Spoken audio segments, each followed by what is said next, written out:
Well, guys, it's patch day tomorrow, and the thing that really excites me is I will get the opportunity to get rid of what looks like the contents of a toilet that spilled into space and followed me around as its own little solar system. We've got a couple new accessories coming.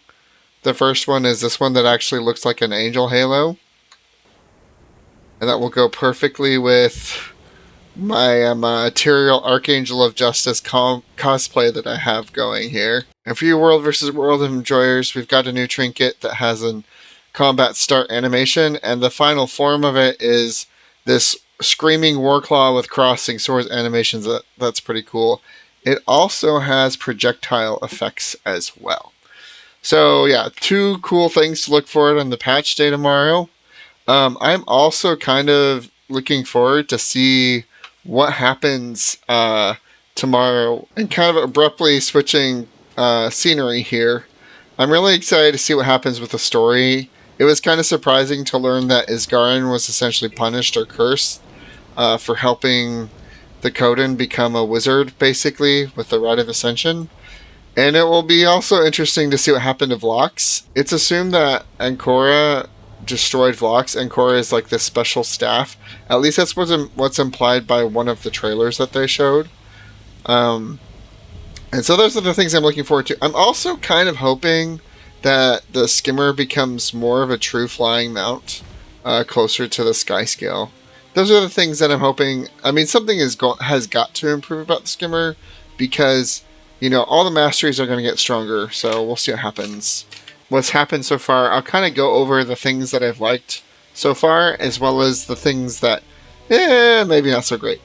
I really like the setting. I really like this whole like tropical paradise thing happening, and I think it looks cool. And then you've got like all little magical sparkles and the evolved enemies. That's all kind of fun to look at.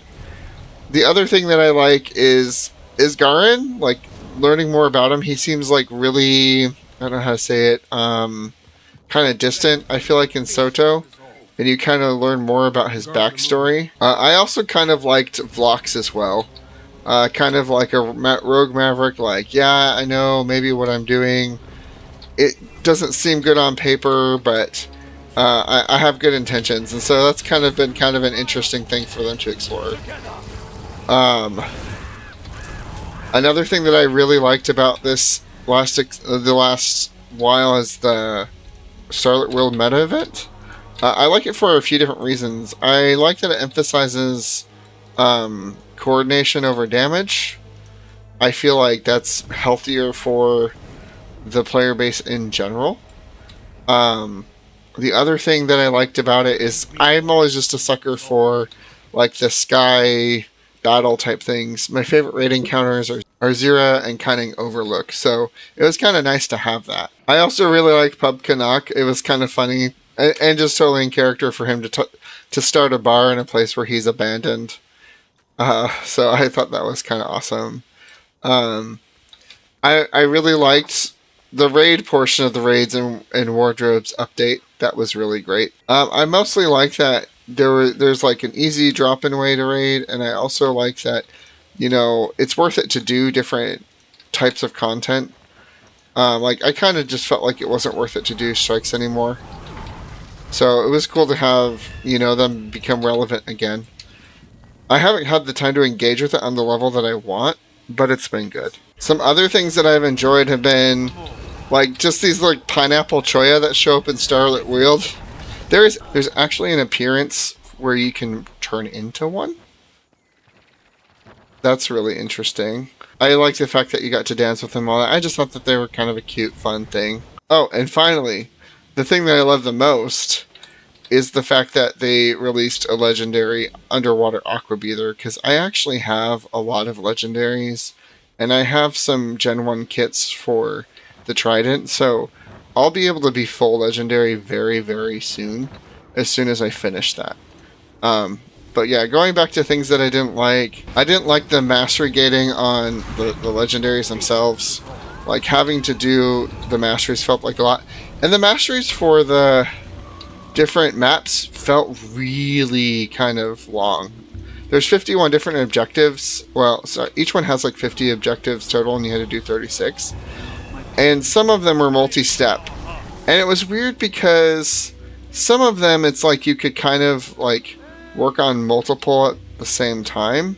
And then others of them, like, it just felt like it was tedious. Another thing that I didn't like about all of this was the fact that they like forced legendary materials on you in the story. Like, they gave you a component to their legendary stuff, and so it just felt kind of sleazy. Like, I don't want my inventory gunked up. I mean, like, while I was already planning on working on the legendary aqua breather, I just feel like if I wasn't, I would have been really mad that I had just like this extra thing waiting around in my inventory. Another thing that I didn't like was Keela. I didn't actually do it, but I just was really disappointed by the difficulty, because it sounded like from a lot of people that it wasn't a very fun encounter, and so I didn't have a lot of motivation to learn it.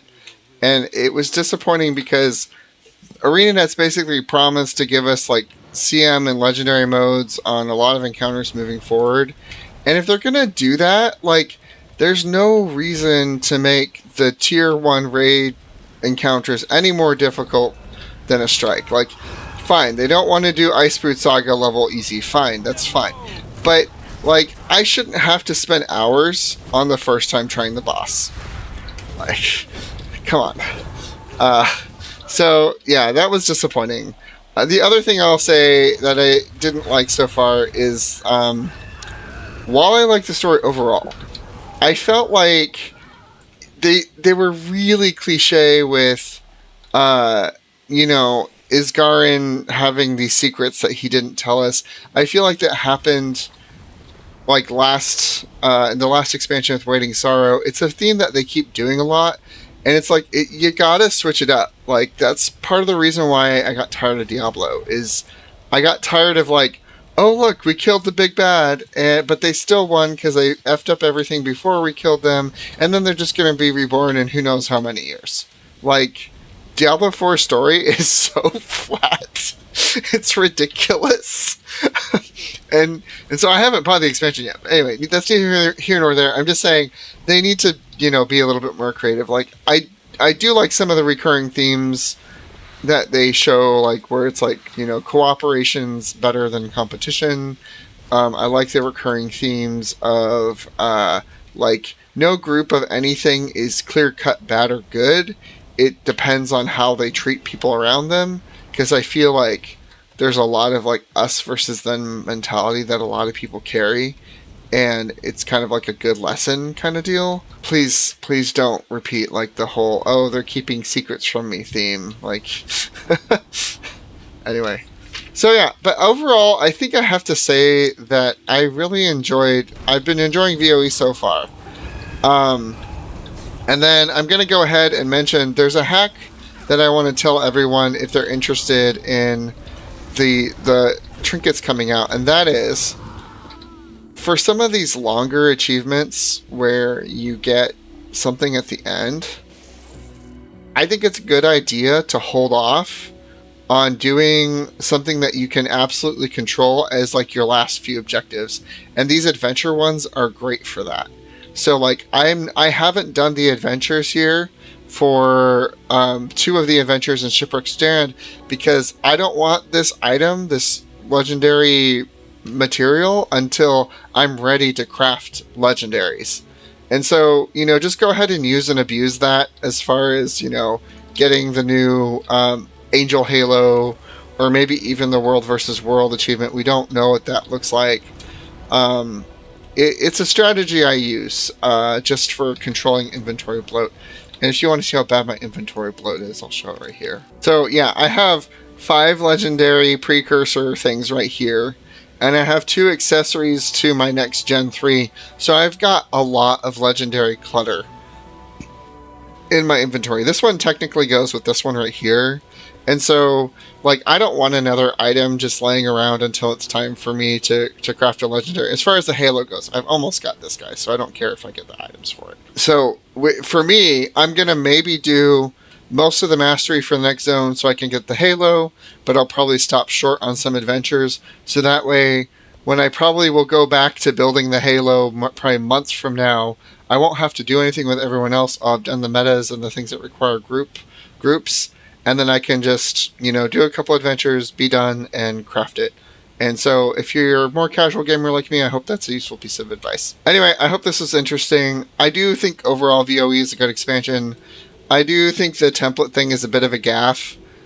It isn't as bad as people say, because you can load your equipment and then modify whatever you want, and then just pay whatever you need to change what you need to change. You don't have to buy the new slots. This functionally works almost the same as having the old way. So it's not as bad as people say, because I know there's a lot of blowback. Anyway, good luck. Enjoy the update tomorrow. Also, the new map looks really, really cool. Let me know what you think about it, and what you have or haven't liked about VOE so far, and what you're looking forward for tomorrow. See you around, and happy gaming.